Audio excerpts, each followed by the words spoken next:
Hello, hobby enthusiasts, sports card collectors, wrestling nuts. It's Tom here from CollectAWrestlePalooza. If this is your first time watching the channel, thank you for the support and welcome. We feature 80s and 90s pop culture primarily, but all things wrestling, sports cards, collecting, hobbies, you name it, you found a channel for you. So today's video is an old-fashioned mailbag video. I have two parcels. I'm very excited to open them up on camera.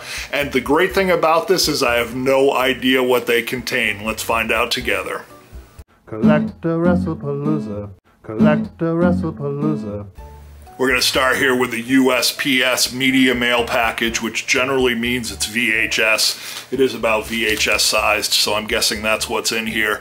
If you are interested in wrestling VHS, check out on my channel. Last week I posted WrestleMania VHS sales between July and September. We talk about the differences between what people are paying for raw, for sealed, for graded, what to look out for, some deals you might go after. Great video there if you are interested in the topic. But let's get to this. We have here something that is packaged in cardboard inside. Does appear to be, yeah, it's a VHS and bubble wrap in here. Let's check it out. Props to the seller for packaging this up well. People forget VHS, I mean, it's like a raw card. If you send it without any outside packaging, some people just put bubble wrap around it and then throw it in an envelope, and you forget about the corners, you forget about creasing, any depressions. I mean, that's like sending a raw card through the mail without any sort of top holder or protector on it. So thank you to this seller for packaging this one up well. Let's see what we have here.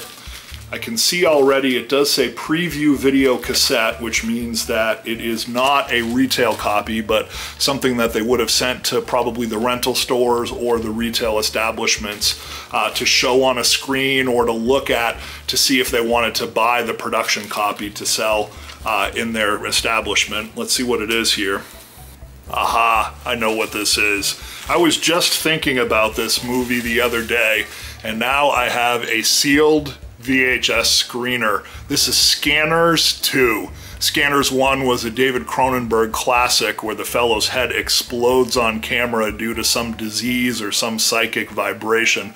A classic in the horror genre. Scanners 2, I'm not sure who directed that. If you do know, leave a comment below. Suppose I could just look at the back of the box. But it is the sequel to Scanners. I don't think it was as widely acclaimed as Scanners 1, but getting a sealed preview copy of that, I couldn't pass it up. I saw it on eBay and not too many people were bidding on it. I know I paid under $50. I don't know how much under 50, but I do think there's a strong market for sealed VHS into the future. The key copies of sealed and graded VHSs are starting to sell for hundreds and hundreds of dollars, if not thousands of dollars. And what that implies to me is the VHS category, as it gets older and older, and we get further and further from the 80s when videos or VHSs ruled, we're going to start to see other titles that are sealed and graded command a premium the way that we're seeing the key titles do right now. So from a market perspective, that's where I stand. I don't collect for that reason. I collect for the nostalgia and because I love owning these copies. But if I'm going to collect something, I might as well have some strategy in it as well, just because that's fun.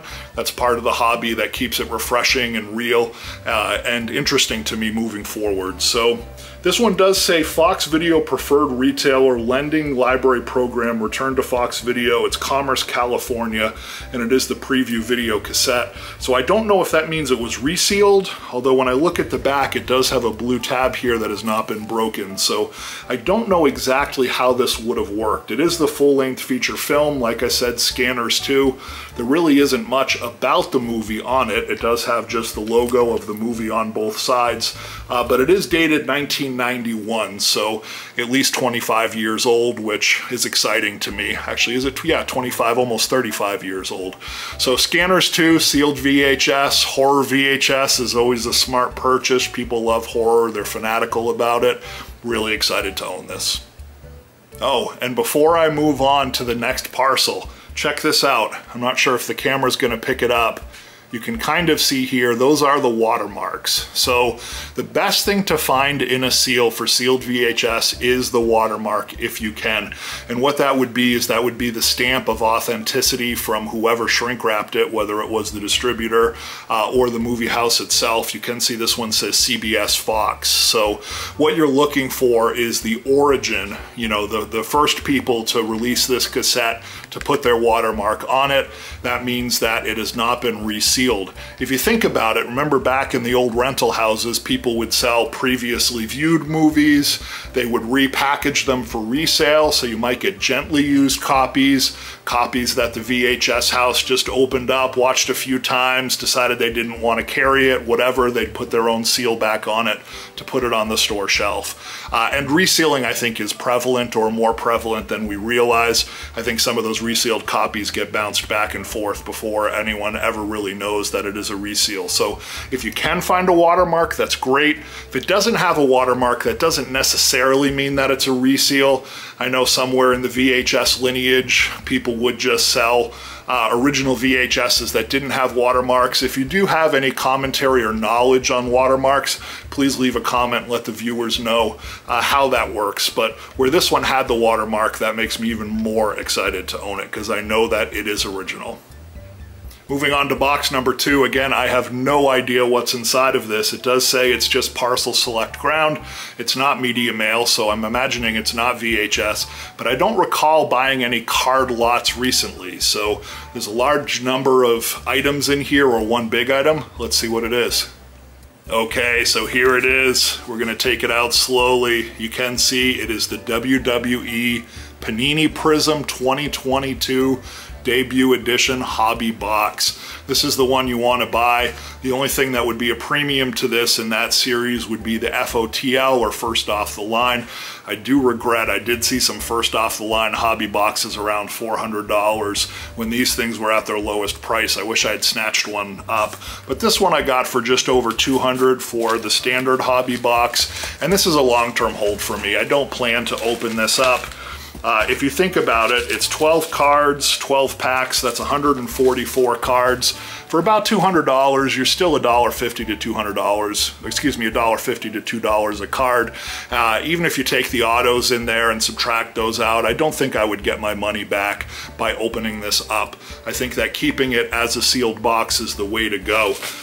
Very, very excited about this. As folks know, Panini recently announced that it's not going to be making the cards for WWE anymore, or I should say Fanatics announced that Panini's not making the cards for WWE anymore. I know that's in court, but theoretically this is going to be a diamond in the rough when WWE was with Panini and they were able to offer Prizms, and I like that. I don't like the idea of 10, 20 years of WWE Prizms. You think about that in basketball.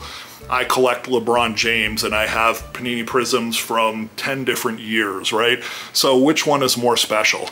Because Panini only came out with WWE Prizm for 2 years, each one of those becomes even more special. So with that announcement, I'm even more excited that I decided to pick one of these up. So who do we got here on the front? We got Roman Reigns, you know, all the WWF superstars that were big at this time are featured. I think the one-of-one counter, I know they are published, which is the black one-of-ones are the most important cards in the Panini Prizms, and there's a counter of how many of them have already been pulled, and I don't think it's a majority of them in this 2022, so even a year or two later, they haven't all been pulled, so maybe one's in here, but even still, as we move forward into the future, the more people that have sealed hobby boxes and the more black one-of-ones that are covered in plastic and wrapped up, the more value and premium this set is going to hold. So very excited about it, very attractive product. I'm just gonna look at it and enjoy it, that I have the first year of WWE Prizm in a sealed hobby box. So that does it for this week. Thank you so much for your support. If you do regularly watch my content, I very much appreciate it. I'm a 40-something-year-old guy just trying to have some fun on the weekends, collecting cards, sharing my thoughts, trying to build some community here with people commenting. Hopefully you have fun with my videos, and more than anything, I want to inspire folks to get into the hobby. It's really fun. It's very enjoyable. It's something that enriches your life. Enjoy. CollectAWrestlePalooza, CollectAWrestlePalooza.